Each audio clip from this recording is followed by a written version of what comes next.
श्री राम। श्री भगवान उवाच मया शक्त मना पार्थम योगम युजन मदाश्रयः असंशयम समग्रम माम यथा ज्ञास्यसि तच्छृणु।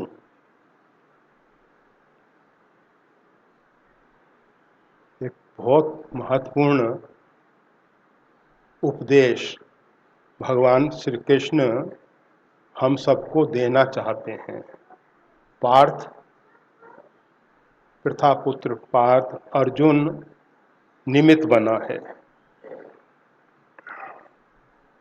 जिस प्रकार से दूध जो है, गाय का दूध गाय के वत्स के लिए आता है, परंतु उस वत्स के साथ साथ हम सबको भी थोड़ा मिल जाता है। इसी प्रकार से गीता का उपदेश भगवान ने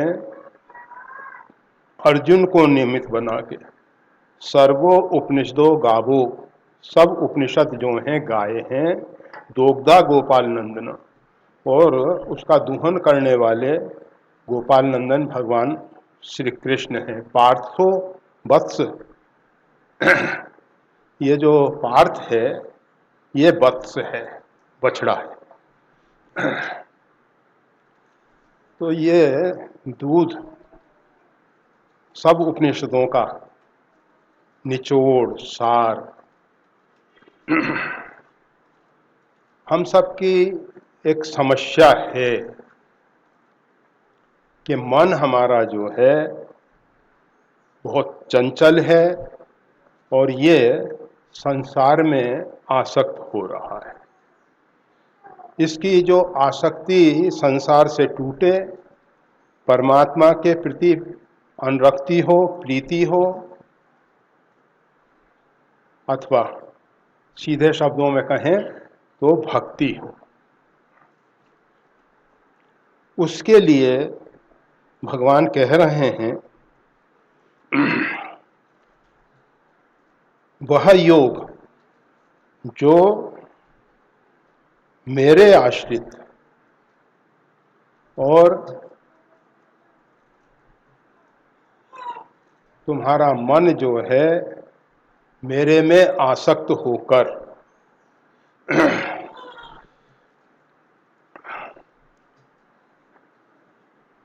भगवान के आश्रित होके, मन भगवान में आसक्त होके हम भगवान के साथ कैसे जुड़ सकते हैं,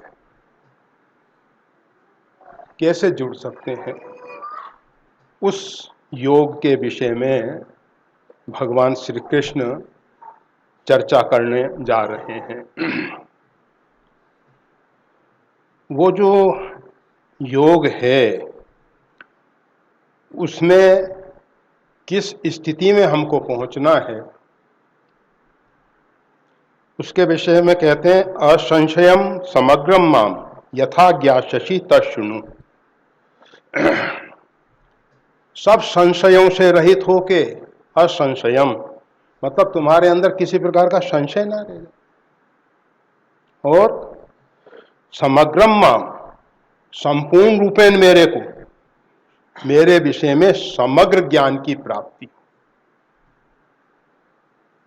यथा ज्ञास्यसि, जिस प्रकार से तू जानेगा, तच्छृणु, उसको तुम सुनो। ये एक बहुत कठिन बात है, ना तो हम संशयों से रहित हो पाते।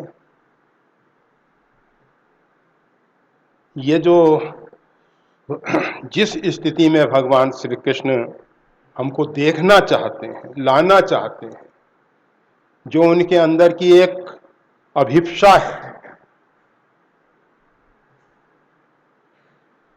उसमें पहुंचना है बहुत कठिन, परंतु असंभव नहीं है।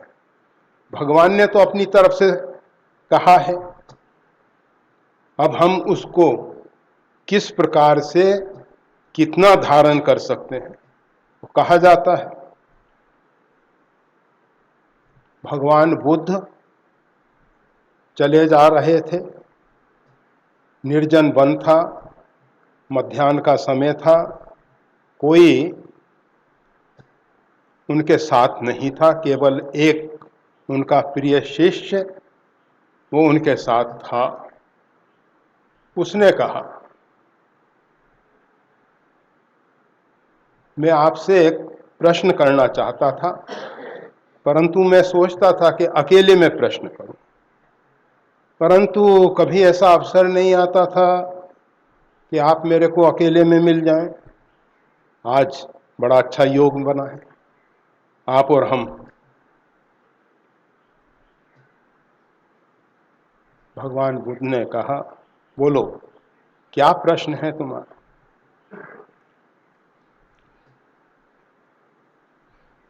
उसने कहा, आपने जो ज्ञान मेरे को दिया है वो समग्र ज्ञान है या उसके अतिरिक्त आपने कुछ अलग रख रखा है?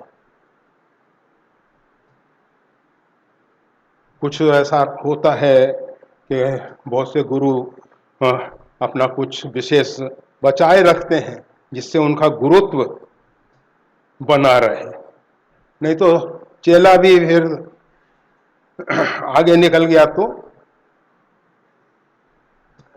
ये गुरु के अंदर भाव नहीं होता है, ये चेलों के अंदर भाव होता है कि गुरु कुछ ना कुछ इस प्रकार से बचा के रख लेते हैं।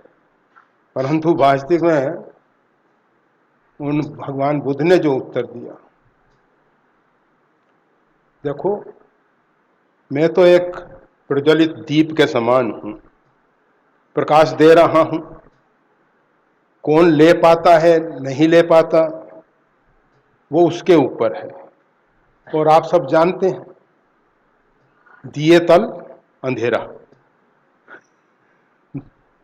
दीपक के नीचे ही अंधेरा है, जो अत्यंत निकट है वही अंधकार में रह गया।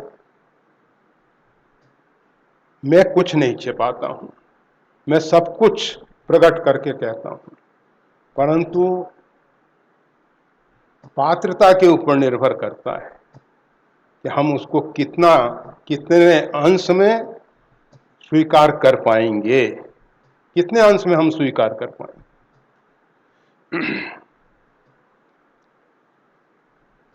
गंगा में अथाह जल राशि है, गंगा बह रही है, जितना जिसको चाहिए ले लो। गंगा की तरफ से ऐसा नहीं है, बहुत से व्यक्ति हैं पंप लगा के वो भी 20 हॉर्स पावर की मोटर फेंक रहे हैं, 1 फीट डायमीटर का पानी फेंक रहे हैं, भर रहे हैं। कोई कोई ऐसे भी हैं कि जो अपनी एक बाल्टी लेके पहुंच रहे हैं, कोई ऐसे अपना लोटा लेके पहुंच रहे हैं, और कोई ऐसे हैं कि अपने चुल्लू से आचमन करके ही संतुष्ट हो जा रहे हैं। गंगा की तरफ से कोई भेद नहीं है, जितना चाहोगे। तो भगवान श्री कृष्ण तो पूरा उठेलने को तैयार है, पूरा उठेलने को तैयार है। कौन कितना ग्रहण कर पाएगा ये अपनी पात्रता के ऊपर निर्भर करता है। परंतु भगवान श्री कृष्ण जिस स्थिति में हमको ले जाना चाह रहे हैं, अर्थात मेरा आश्रय लेकर एकमात्र परमात्मा का आश्रय हो, जो गीता के अंतिम में भगवान ने कहा है, सर्वधर्मान परित्यज्य मामेकम शरणम व्रज। उस स्थिति के लिए भगवान श्री कृष्ण कह रहे हैं, सब आश्रयों को तू छोड़ दे, यहां तक कि जिस धर्म के विषय में भगवान स्वयं अपने मुख से कहे हैं, स्वधर्म निधनम श्रेयम, अपने धर्म पे मर जाना अपने लिए श्रेष्ठकर है।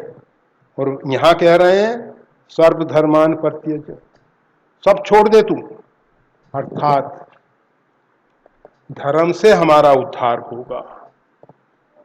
ये जो हमारे अंदर भाव है, हमने परमात्मा से बड़ा धर्म मान लिया, परमात्मा छोटा हो गया, हमारा उद्धार धर्म करेगा। नहीं, हमारा उद्धार परमात्मा से ही होने वाला है। धर्म होता है अच्छी बात है, नहीं होता है अच्छी बात है। हमको परमात्मा का आश्रय लेना है, मदाश्रय, और युजन मदाश्रय। मेरे आश्रित हो के साथ मेरे साथ जुड़ जा तू, परमात्मा के साथ जुड़ने की बात है। हम अभी परमात्मा से अपने आप को विलग मान रहे हैं। हमारी धारणा, हमारी मान्यता पर्दा बन रही है। परमात्मा की तरफ से कोई पर्दा नहीं है, उसने तो सब पर्दे फाश कर दिए, फाड़ के फेंक दिए, सब पर्दे हटा दिए, कोई पर्दा नहीं। परमात्मा पर्दा रखते ही नहीं। ये थोड़ी है कि बुर्का लगा के आएंगे, उनको पर्दे की जरूरत नहीं। परमात्मा ने जीव के साथ कोई पर्दा नहीं रखा है। ब्रह्म जीव एवं सहज संघाती, जीव और ब्रह्म सहज ही, स्वभाव से ही एक साथ रहते हैं, स्वभाव से एक साथ रहते हैं, और इतने निकट हैं, इतने निकट हैं कि वहां द्वैत की दीवार गिर जाती है। दो व्यक्ति इतने निकट हो जाएं कि बीच में कोई अवकाश ना हो, तो दो नहीं रहेंगे, एक हो जाएगा। इसी प्रकार से ये जीव और ब्रह्म कहने के लिए भिन्न है, अभिन्न तत्व है, अभिन्न तत्व है। उस स्थिति में भगवान श्री कृष्ण जिस प्रकार से जीव पहुंचेगा उसकी बात कर रहे हैं। मयाशक्ता मनहा, और मेरे जो हमारा मन है परमात्मा में आसक्त हो जाए। क्यों नहीं हो रहा है? क्योंकि संसार हमको नीक लग रहा है, अच्छा लग रहा है। जो मोहि राम लागते नीके, अगर मेरे को परमात्मा अच्छा लगता, प्रिय लगता, मेरी प्रियता परमात्मा में होती, तो ये संसार के सब रस, चाहे वो नवरस हो, खडरस हो, सब सीठे फीके हो जाते, उसमें रस ही नहीं आता हम। और आपने अपने जीवन में देखा होगा, किसी व्यक्ति को किसी के प्रति आसक्ति हो जाती है, संसारिक व्यक्तियों की हम बात कर रहे हैं, जिसमें हम आसक्त हो जाते हैं वो ही हमारे दिल दिमाग में घूमता रहता है, उसके अतिरिक्त अन्य चिंतन ही नहीं होता है। केवल वही वह हमेशा हमारे मस्तिष्क में दिन रात जागते सोते हम कुछ भी कर रहे हैं। वो गीता में ही एक बहुत महत्वपूर्ण बात भगवान ने बताई है, जिस प्रकार से व्यभिचारिणी नारी रहती तो दूसरे लोगों के साथ, पति के साथ रहती है, तथाकथित पति, परंतु उसका मन पर पुरुष के साथ जुड़ा हुआ है, और भोजन बना रही है, ये कर रही है, वो कर रही है, सास की सेवा, ससुर की सेवा, पति की सेवा, सब कुछ कर रही है वो, परंतु मन उसमें आसक्त है। इसी प्रकार से संसार में रहते हुए मयाशक्ता मनहा, रहे संसार में, संसार के सब काम करने ही हैं, इन काम से तो उपराम नहीं हो सकते, कार्य तो करने ही पड़ेंगे। और अगर परमात्मा को ऐसा लगता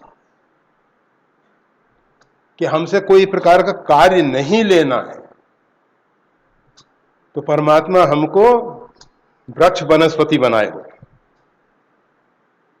परमात्मा ने हमको जो बनाया है उससे मालूम पड़ता है। पैर चलने के लिए दिए हैं, हम कहां जाते हैं एक अलग बात। नेत्र देखने के लिए दिया है, हम क्या देखते हैं वो एक अलग बात। देखने के लिए नेत्र है, इसलिए नहीं कि खाली नेत्रों से व्यक्ति अच्छा दिखेगा। ये तो आज हम इन पुतलों को देख देख के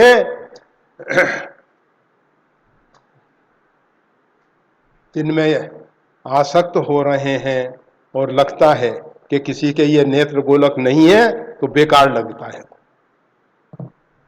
परंतु अगर शुरू से ऐसा होता, थोड़ी देर के लिए कल्पना करो, तो सब एक ही समान होते। वो देखा था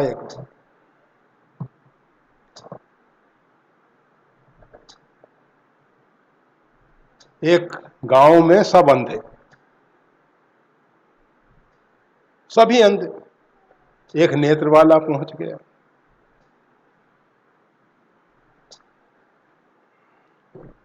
अब उन लोगों को लगा, अब वो बताए कि यहाँ ये है, यहाँ ये है, यहाँ ये है।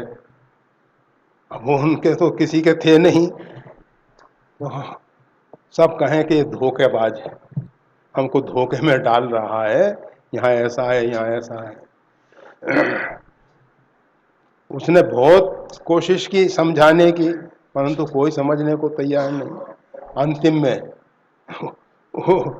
उसके नेत्र फोड़ने के लिए सब तैयार हो गए कि जिससे ये सब देख रहा है, जिससे ये सब हो रहा है, उसको ही समाप्त कर दें। तो समाज की ऐसी स्थिति है। संसार में सारे लोग मोह निद्रा में सो रहे हैं, जो बेचारा जागा हुआ है और उसको भी चाहते हैं कि ये भी हमारे जैसे सो जाए, हमारे जैसे सो जाए। ठीक है, पर भगवान श्री कृष्ण कह रहे हैं, मया शक्ता मनहा पार्थ, मेरे में तेरा मन आसक्त हो और असंशयम, किसी प्रकार का संशय न हो। हमने अनेकों बार कहा है कि परमात्मा जब जीव को पृथ्वी पे भेजते हैं तो संशय से रहित करके भेजते हैं। फिर ये संशय की उत्पत्ति कहां से होती है? बच्चा जो भी जन्म लेता है उसको नहीं लगता कि झूठ बोला जा सकता है, झूठ कहा जा सकता है। वो समझता है कि जो कह रहे हैं वो सत्य है, उसके मन में संशय नहीं है। माता ने कहा मान लिया, पिता ने कहा मान लिया, परंतु जैसे जैसे उसकी जानकारी बढ़ती है उसको मालूम पड़ता है कि झूठ बोला जा सकता है। तब उसके मन में संशय पैदा होता है, पता नहीं ये सही है क्या झूठ है। तब उसके मन में संशय पैदा होता है, पहले संशय नहीं है। भगवान ने कहा असंशयम, उस स्थिति में पहुंचाना चाहते हैं जिस स्थिति में भगवान ने तुमको भेजा था। उस स्थिति में तुम पुनः आ जाओ। कहते हैं परमहंस कोटि के जो महापुरुष हैं बालक वत आचरण होता है, परंतु समग्र ज्ञान के बाद। बच्चा तो अभी नादान है, उसको उतनी समझ नहीं है, बीज रूप में होगा जो कुछ होगा, परंतु परमहंस सब कुछ जानने के बाद भी उस बच्चे जैसा बन जाए। अर्थात जैसे बच्चे को कभी भूल के भी ऐसा नहीं लगता कि झूठ बोला जा सकता है, असत्य है, पाप है, वो कुछ नहीं जानता ये सब। इसी प्रकार की स्थिति में हमको पहुंचना है। और पहुंचने के लिए जो साधन है उसमें प्रवेश कराने के लिए भगवान ये ज्ञान हमको दे रहे हैं, ज्ञान हमको। समग्रम, परमात्मा को समग्र रूपेण समझने के लिए।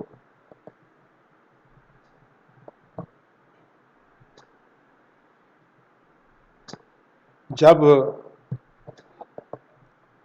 लोग कहते हैं कि यह शास्त्र में लिखा हुआ है, शास्त्र में लिखा हुआ है,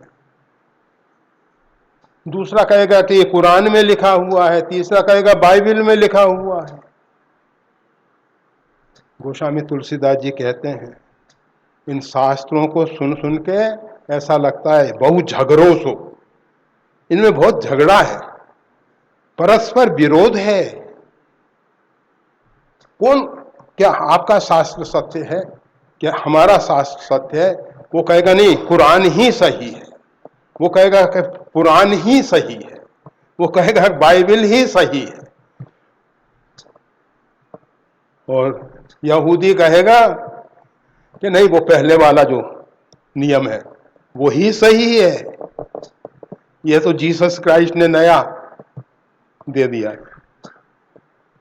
क्या सही है क्या सुन सुन मोई लगे बहुत झगड़ो सो। मेरे को तो ऐसा लगता है इनमें बड़ा झगड़ा है, बड़ा झगड़ा है। तब कबीर आए, कबीर कहने लगे मैं कहता निज नैनन देखी, तू कहता कागज की लेखी। तू तो जो कागज पे लिखा हुआ है वो कह रहा है ना, शास्त्र में लिखा है, शास्त्र में लिखा है, पुराण में लिखा है, वेद में लिखा है, इसमें लिखा है, इसमें लिखा है। ताकि मैं कहता निज नैनन देखी। भगवान ने कहा ना तो नेत्र का देखा सही, ना शास्त्र का सुना सही। शास्त्र का कहना भी सही, नेत्र का देखा भी सही, परंतु समझ चाहिए, समझ चाहिए। अब आप देखो काकभूषण जी भगवान के साथ रहते हैं, 5 वर्ष तक लीलाएं देखते रहते हैं। एक बार भगवान ने, क्योंकि कागजी को लगा जब हम परमात्मा के इतने निकट रह रहे हैं तो हम परमात्मा को जान जाएंगे। ऐसा होता है मतलब वो जिप्सियों को समझने के लिए क्या किया, एक छोटे बच्चे को 10-12 साल का जिप्सियों के बीच में छोड़ दिया उसके पिता ने कि इनके बीच में रहोगे तो इनको सही रूप में जान पाओगे। वो उस पर जिप्सियों के विषय में पूरी जानकारी हासिल कर रहे थे कि किस प्रकार का इनका जीवन है, किस प्रकार का ये है, किस प्रकार का ये है। अब वो बच्चा, उसने एक फिर पुस्तक लिखी, जिप्सियों के विषय में एक पुस्तक लिखी।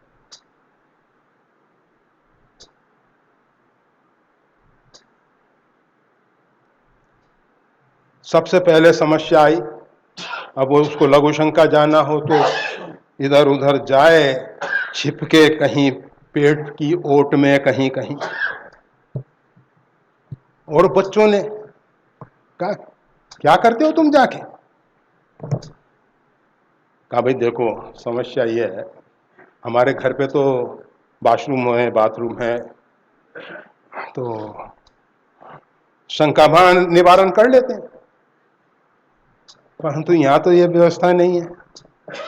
कहा कि उससे जो भी बाथरूम में जा रहा है सब लोग जानते हैं क्या करने जा रहा है। क्या छिपाया तुमने ये दीवालों को खड़ा करके, क्या छिपाया है तुमने? जो है खुलेआम होने दो ना, क्या फर्क पड़ता है, क्या फर्क? सब उसके ऊपर हंसने लगे देखो मूर्ख आ गया, कहां से आ गए, इसको समझ ही नहीं। और घटना तो एक बार ऐसी घटी, वो जिप्सी जो है चोरी को बुरा नहीं मानते, चोरी हुआ ये,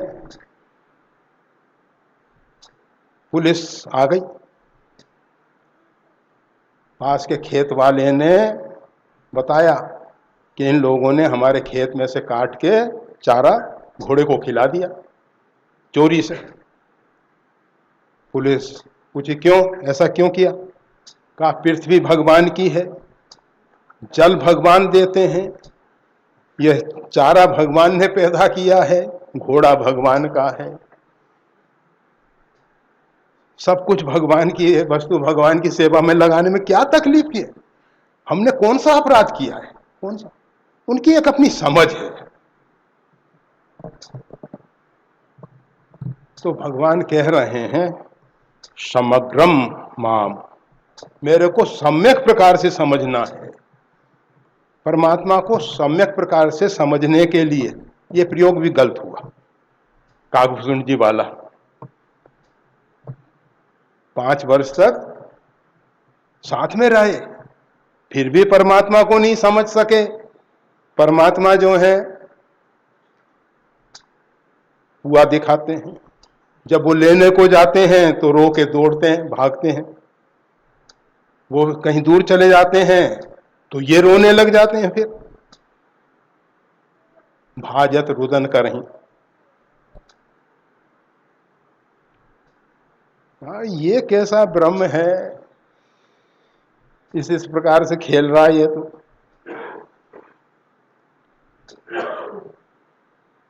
भगवान ने कहा इसको ब्रह्म का बोध कराना चाहिए, इसको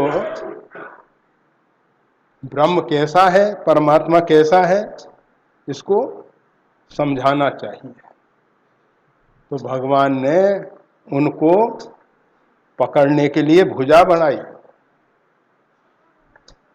सप्त आवरण भेद लगी जहां लगे गति मोर, 7 आवरणों को भेद कर, क्योंकि उनको भगवान शंकर का आशीर्वाद है। अव्याहत गति हुई तोरी, तुम्हारी गति कहीं रुकेगी नहीं, तुम जहां चाहो वहां जा सकते हो, बिना गाड़ी वाहन के, बिना साधन के जा सकते। जहां लग गति मोर, जहां तक उनकी गति है वहां तक जा रहे हैं। 7 आवरण भेद कर, 7 आवरण का भेदन करके ऊपर सकते, जुग अंगुल कर भेद मोही, फिर भी परमात्मा और मेरे बीच में 2 अंगुल का भेद। राम गहन का भुजा पसारी, अगर वो यहां है तो भी 2 अंगुल का भेद, और आगे है तो भी 2 अंगुल का भेद। जहां तक गया 2 अंगुल, मतलब कभी भी वो पकड़ सकते थे परमात्मा को, परंतु मैं और तू, ये 2 अंगुल, इसका भेद बना रहा और व्याकुल हो गए कहां जाएं अब। पूरा बाह्य जगत भटक के देख लिया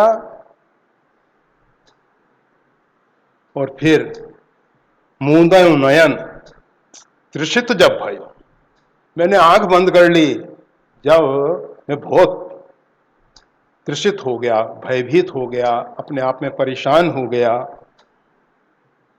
और तुरंत आके भगवान के सामने, भगवान मुस्कुरा रहे हैं, हंस रहे हैं, और हंसते हुए अपने मुख में ले गए। मुख में जाने के बाद उन्होंने देखूं बहु ब्रह्मांड निकाया, जितना बाहर देखा था वो सब अंदर भी देख रहे हैं, सब अंदर भी देख रहे हैं, अंदर बाहर सब एक समान है। और अनेकों ब्रह्मांडों में राम अवतार हुआ है, और काकभूषण जी राम जी के साथ हैं, भिन्न भिन्न दशरथ कौशल्या हैं, भिन्न भिन्न भरत शत्रुघ्न लक्ष्मण हैं। राम न देखूं आन, परंतु राम जो हैं वो जो हैं, जैसे हैं वैसे के वैसे ही हैं, राम दो नहीं होते, दो प्रकार के नहीं होते राम, सब। तो हम ये बताना चाहते थे, परमात्मा के जब जीव आश्रित हो जाता है तो परमात्मा अपने उपासकों को, उपासना का अर्थ होता है निकट रहना, जो उनके अत्यंत निकट रहें उनको ददामी बुद्धि योगम तम, मैं उनको बुद्धि योग प्रदान करता हूं, मैं उनको वो ज्ञान देता हूं, को समझ देता हूं। भगवान अपने आश्रितों, अपने उपासकों को मूर्ख नहीं रखते, वो बताते हैं सार्वभौम अस्तित्व में विभु रूप में व्याप्त हूं और सब मेरे में स्थित हैं, सब में मैं हूं और सब मेरे में है। अनोरण्याम महतो महान, ये बोध भगवान कराते हैं। तो वही बात यहां कह रहे हैं, समग्रम माम ज्ञास्यसि, तू मेरे को सम्यक प्रकार से जानेगा, सम्यक प्रकार से जानेगा। वो रहस्य मैं तेरे लिए उद्घाटित कर रहा हूं। अब बताओ, भगवान इतने उदार हैं, इतने उदार हैं, इतने कृपालु हैं, इतने दयालु हैं, कृपा करके उन्होंने पवित्र श्रीमद् भागवत गीता हमको दे दिया। और हम सब किस स्थिति में हैं? पढ़ पढ़ जगमुआ, पंडित भया न कोहे, ढाई आखर प्रेम का, पढ़े सो पंडित हो। कितना उन्होंने कृपा की है, कितना उनका अनुग्रह है, कितनी उनकी दया है। अर्जुन को निमित्त बना के ये परम ज्ञान हम सबको उन्होंने दिया है। ज्ञानम ते अहम सविज्ञानमिदम, खाली वो ज्ञान ही नहीं, कहते हैं ज्ञानम ते अहम सविज्ञानमिदम वक्ष्याम्य शेषतः यज् ज्ञात्वा नेह भूयो अन्यज ज्ञातव्य म विशिष्यते। मैं तेरे को आज वो ज्ञान दे दूंगा जिसको जानने के बाद तेरे को कुछ जानना शेष नहीं रहेगा। मैं तेरे को वो आज ज्ञान विज्ञान अशेषता संपूर्ण कुछ शेष नहीं रखूंगा। मैं भगवान प्रतिज्ञा कर रहे हैं, ऐसा करूंगा, मैं तेरे दूंगा। अब ये तुम्हारे ऊपर निर्भर करेगा कि तुम उसको कितने अंश में स्वीकार कर पाओगे, कितना ले पाओगे। एक सबसे महत्वपूर्ण भगवान यहां कह रहे हैं, यज् ज्ञात्वा नेह भूयो अन्यज ज्ञातव्य म विशिष्यते, अर्थात जिसको जान लेने के बाद उसके अतिरिक्त ज्ञातव्य कुछ नहीं रहता, जानने को कुछ नहीं रहता। मैं आज तेरे को वो ज्ञान दे दूंगा जिसको जान के तू, परंतु वो कहा जाता है श्वेत केतु अपने पिता के पास ज्ञानार्जन करके, शास्त्रों का अध्ययन करके पहुंचा। अब बहुत अकड़ से पहुंचा। नहीं होता कि हम स्नातक की डिग्री लेके आ रहे हैं, हम मास्टर की डिग्री लेके आ रहे हैं, पोस्ट ग्रेजुएशन करके आ रहे हैं, अरे हम तो पीएचडी करके आ रहे हैं, हम तो बहुत कुछ ज्ञान अर्जन करके आ रहे हैं। अकड़ के चाल अलग। जब इंसान को लगता है कि मैं बहुत कुछ जानने वाला हूं, मैं बहुत श्रेष्ठ हूं, तो उसकी चाल बदल जाती है, बोलना चलना सब। पिता ने देखा, अरे श्वेत केतु वहां नहीं है। देख रहे हैं कि श्वेत केतु आ रहा है।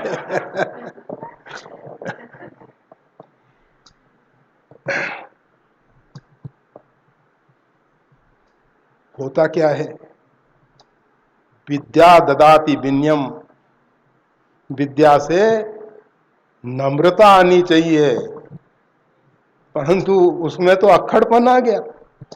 नम्रता नहीं दिखाई दे रही है, शालीनता नहीं दिखाई दे रही है। उसका चलने का ढंग, उसका बोलने का ढंग, उसका खड़े होने का ढंग सब अलग, सब अलग। अहंकार से भरा हुआ चला रहा है। हमारे पास कुछ भी हो उसका अहंकार हो जाता है, अभिमान हो जाता है, कुछ भी हो। इसीलिए भगवान अपने भक्तों से सब कुछ छीन लेते, फिर उसके बाद सब कुछ दे देते। जब वो अभिमान अहंकार टूट जाता है ना, तब देते हैं, पहले नहीं देते। और पहले और पीछे में बहुत अंतर होता है, बहुत अंतर। तो कहा जाता है,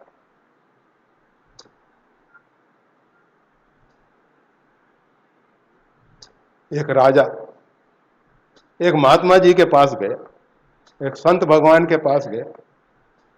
देखा कि ये संत भगवान आनंद में डूबे हुए हैं, संसार की इनको लेश मात्र चिंता नहीं, कोई इनको किसी से अपेक्षा नहीं। राजा गया गया, आते हैं तेरे जैसे लाखों आए, आते हैं चले जाते हैं, क्या वो तो। राजा ने कहा इनके पास कुछ है, तभी तो इनको किसी के आने से कोई प्रभाव नहीं पड़ रहा है। इनकी मस्ती, वर्षा हो, बर्फ पड़े, झंझावात आए,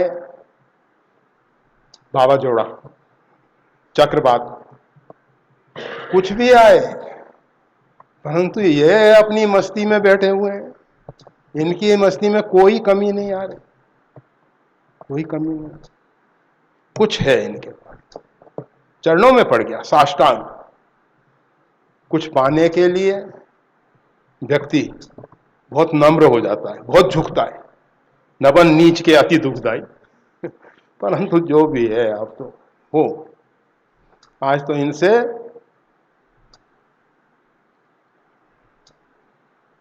एक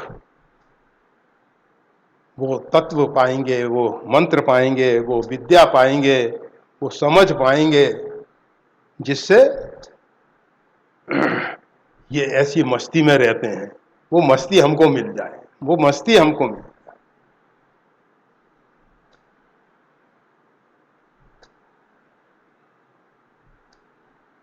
महात्मा जी ने देखा कि लंबे समय से पड़ा हुआ है भूमि पे, उतेष्ट उठो। कब तक पड़े रहोगे, क्या चाहते हो, बोलो क्या चाहते हो।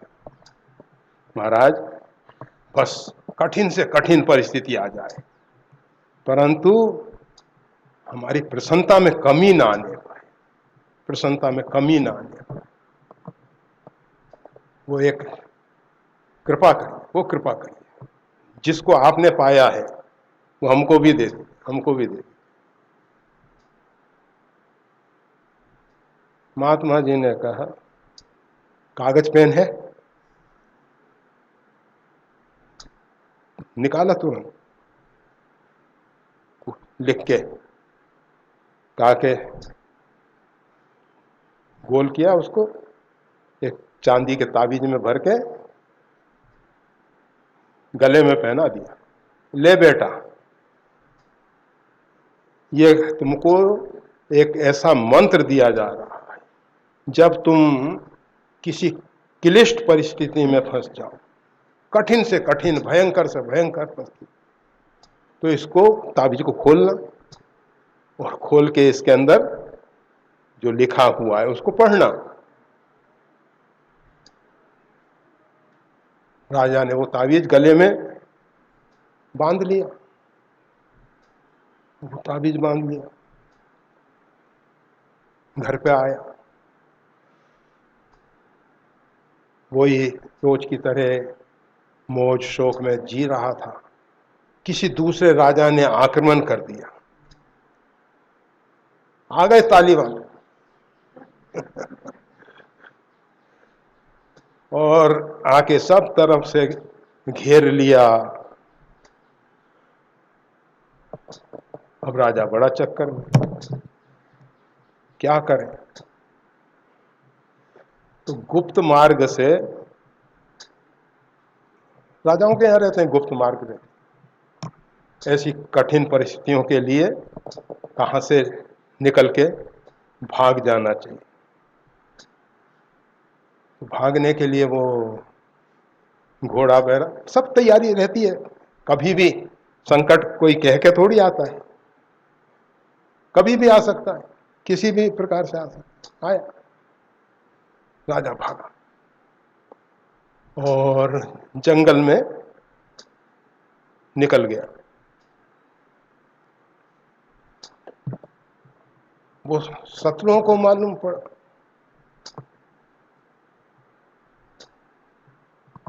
तो उन्होंने भी अपने घोड़े दौड़ा दिए, राजा का पीछा था। राजा बहुत परेशान कि आज तो मारे गए, अब बचने का कोई उपाय नहीं है। तब तक ख्याल आया उस ताबीज पे कि भाई महात्मा जी ने कहा कि जब बहुत भयंकर संकट में हो, जब तुम्हारे प्राण संकट में आ जाए, तो इसको खोल के देख लेना। खोला, उसमें लिखा हुआ था यह भी नहीं रहेगा। उसमें लिखा था यह भी नहीं रहेगा। राजा ने कहा क्या यह परिस्थिति नहीं रहेगी? घोड़े को रोक दिया। अब घोड़े को रोक दिया, वो ताबीज को देखा और देखने, तो अब तक क्या वो घोड़ों की टाप की आवाज बंद हो गई। तो वो लोग जो पीछे से आ रहे थे, उन लोगों ने देखा कि अभी तक टाप की आवाज आ रही थी, अब आ नहीं रही है। चारों तरफ कोई ऐसा स्थान भी नहीं है जिसमें छिपा जा सके। कहाँ गया वो राजा? दिखाई दे नहीं रहा है। वो लोग लौट गए। राजा ने कहा मंत्र काम कर गया, आज कठिन परिस्थिति में मेरी रक्षा हो गई, रक्षा हो गई।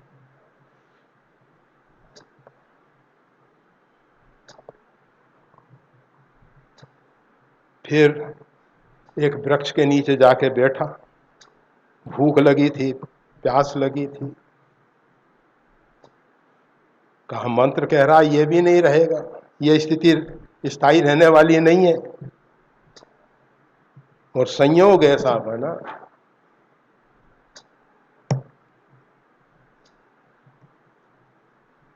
वो राजा का मंत्री बहुत सा धन लेके आया कि मैं आपकी सेवा के लिए, सहायता के लिए आया हूँ, कुछ पहले तो आप भोजन कर लो, और धन भी बहुत लाया हूँ, और पूरी आपकी सेना वफादार है।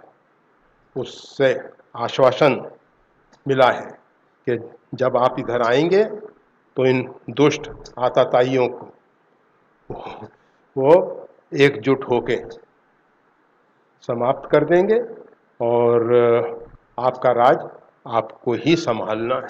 आपको ही।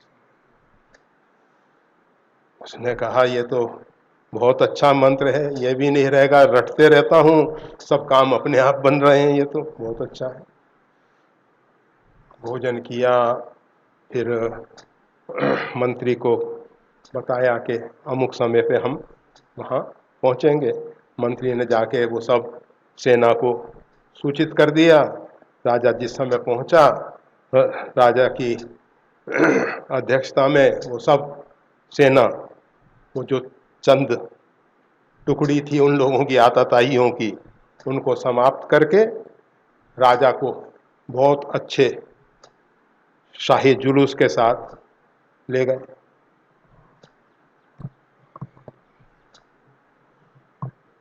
अब राजा हाथी पर सवार होकर जा रहा है, छत्र लगा हुआ है, चमर डुलाए जा रहे हैं, बड़ा ऐश्वर्य है उसके साथ। पर वही मंत्र याद है, ये भी नहीं रहेगा, ये परिस्थितियां नहीं रहेंगी। सबने खूब फूल बरसाए, बहुत आनंद से राजा फिर अपने राज में आ गए, राज सिंहासन पर बैठे, सब हुआ। परंतु वो मंत्र याद, ये भी नहीं रहेगा। अपने अंतःपुर में गया, रानी आई, सब परिवार वाले बड़े प्रेम से, पर उसको तो वही मंत्र, ये भी नहीं रहेगा।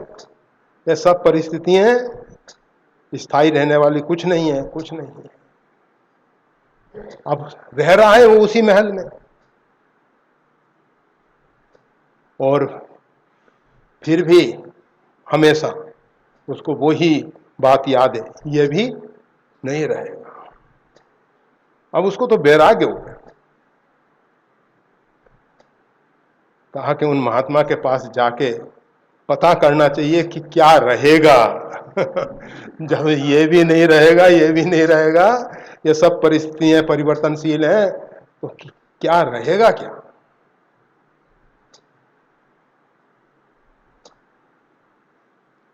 राजा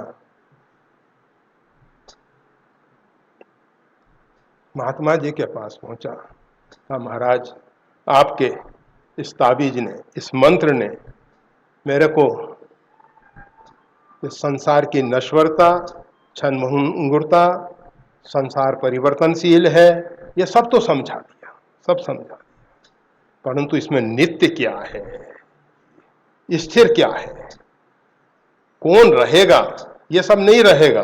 ये बात अच्छे ढंग से मेरे को समझ में आ गई।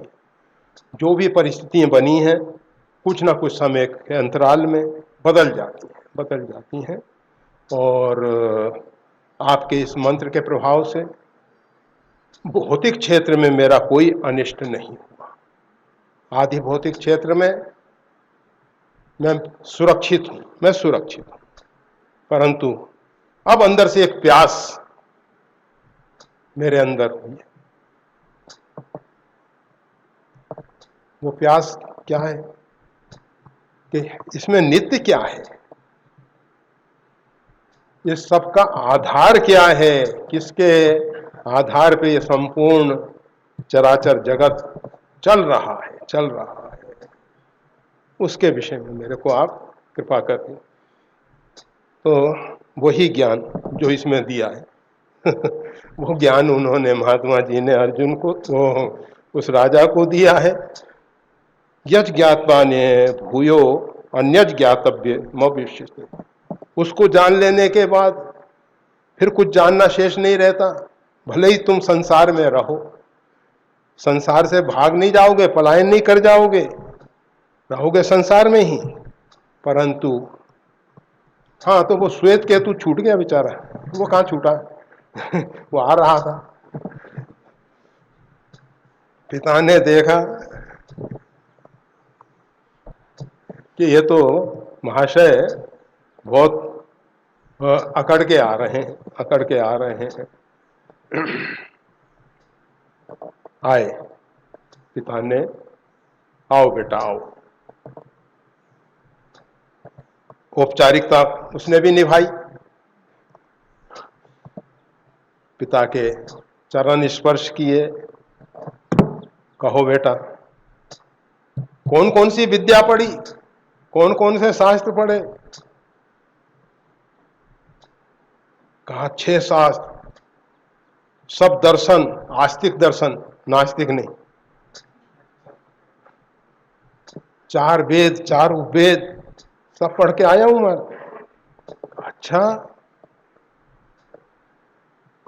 अच्छा, वो ज्ञान बताओ यज् ज्ञात्वा, जिसको जानने के बाद कुछ जानना शेष नहीं रहता, वो ज्ञान बताओ तुम्हें।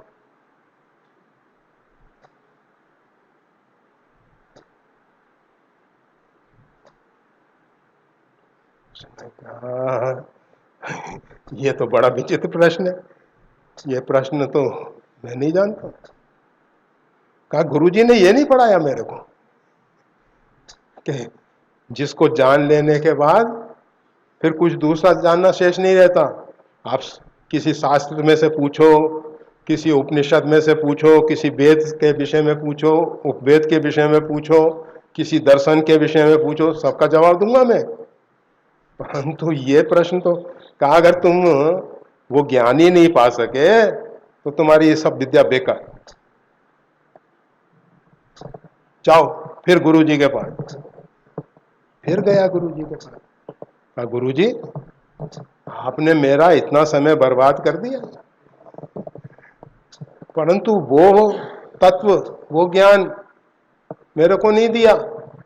यज् ज्ञात्वा, जिसको जानने के बाद कुछ दूसरा जानना शेष नहीं रहता है। कहा तुमने उस विषय में प्रश्न ही नहीं किया। तद्विधि प्रणिपाते हैं परिपिशन सेव्य, तेरे को सेवा करके प्रश्न करना चाहिए था। कहा अब प्रश्न कर रहा हूं, सेवा पहले जो एडवांस में कर दी है वो मान लीजिए आप।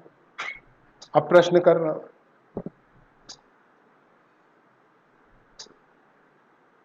कहा अपने को जान लेने के बाद ब्रह्मविद ब्रह्मे भवति, अपने आप को जानने के बाद परमात्मा को जाना जाता है, अपने आप को जाना जाता है। और उस परमात्मा को जान लेने के बाद, अपने आप को जान लेने के बाद कुछ जानना शेष नहीं रहता है। कहा वो पढ़ा दो। कहा उसके लिए ध्यानावस्थित तद्गतेन मनसा पश्यन्ति यम योगिनो, योगी ध्यानावस्थित होकर उस तत्व को पाते हैं। उसके लिए तपस्या करो बेटा।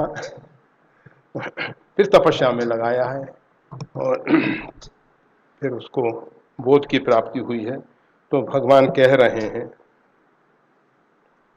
कि मैं तेरे को वो ज्ञान दूंगा जिसको ज्ञान और सब ज्ञानम ते अहम सब विज्ञान मिदम, अशेषता संपूर्ण रूप में तेरे को दूंगा, जिसको जान लेने के बाद दूसरा कुछ जानना शेष नहीं रहता है। मनुष्यानाम सहस्रेषु कश्चित यत्तति सिद्धया यत्तामपि सिद्धानाम कश्चिन माम वेति तत्वतः। मनुष्यानाम सहस्रेषु, हजारों मनुष्यों में, कश्चित यत्तति सिद्धया, कोई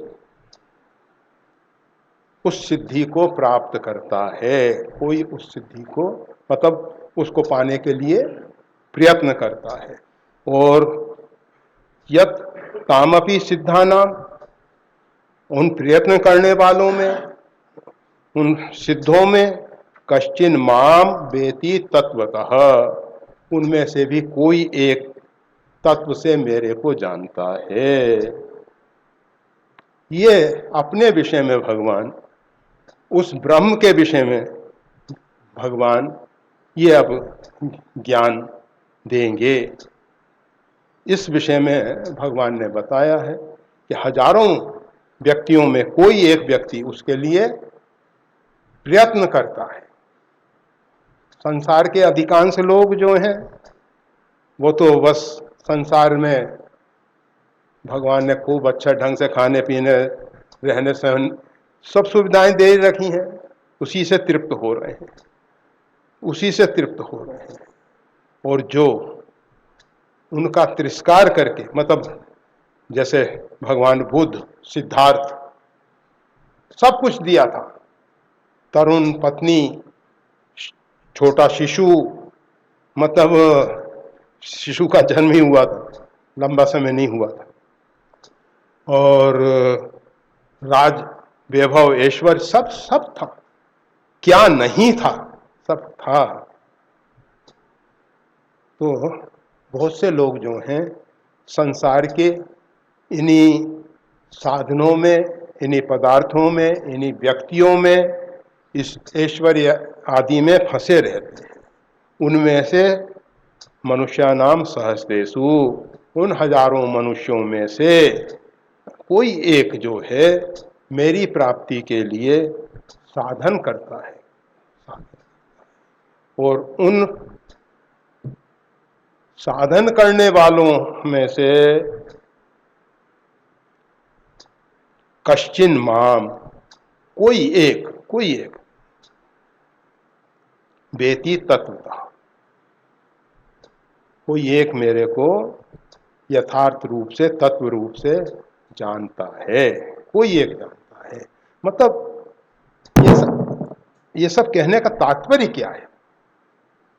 भगवान इस ज्ञान की महत्ता समझा के, क्योंकि नहीं तो अर्जुन उपेक्षित भाव से ले लेगा। अगर हीरे की कीमत आपको बता दी जाए, इतना अमूल्य रत्न है ये, इसके ये एक विशेष गुण है, तो आपकी उसके प्रति निष्ठा बनेगी, उसके प्रति आपकी गौरव बुद्धि होगी, आप उस हीरे को संभालोगे, और नहीं तो साधारण पत्थर समझ के, चमकीला कांच का टुकड़ा समझ के फेंक दोगे। इसलिए भगवान को इतना ये सब कहना पड़ रहा है, और हमको भी इसीलिए एक श्लोक में इतना टाइम लगा देना पड़ रहा है।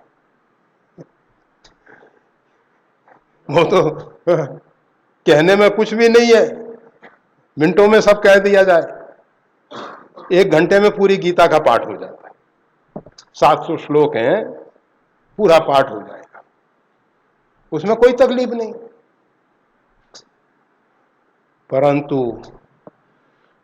उस तत्व के विषय में हमारी रुचि, जिज्ञासा बने, बढ़े, प्यास हो, अंदर से लगे कि इसको पाना चाहिए, इसको समझना चाहिए, भगवान ने क्या कहा, ऐसा ज्ञान कितना दुर्लभ ज्ञान है ये, और इसका महत्व कितना है कि इसको जानने के बाद कुछ जानना ही शेष नहीं रहता। तो अर्जुन की प्यास खूब बढ़ा दी भगवान ने, और हो सकता है आप सब जो टाइम पास करने वाले होंगे उनकी तो हम नहीं कहते परंतु लगेगा कि हाँ, ये गीता सुनने जैसा है, सुनने जैसा है, इसके विषय में आगे सुनना चाहिए कि आगे क्या कहेंगे भगवान। तो भगवान पहले अपनी प्रकृति से परिचय कराएंगे, और प्रकृति जो है पुरुष का परिचायक होती है। तो वो सब समय की मर्यादा के अनुसार आज इतना ही। जय श्री राम।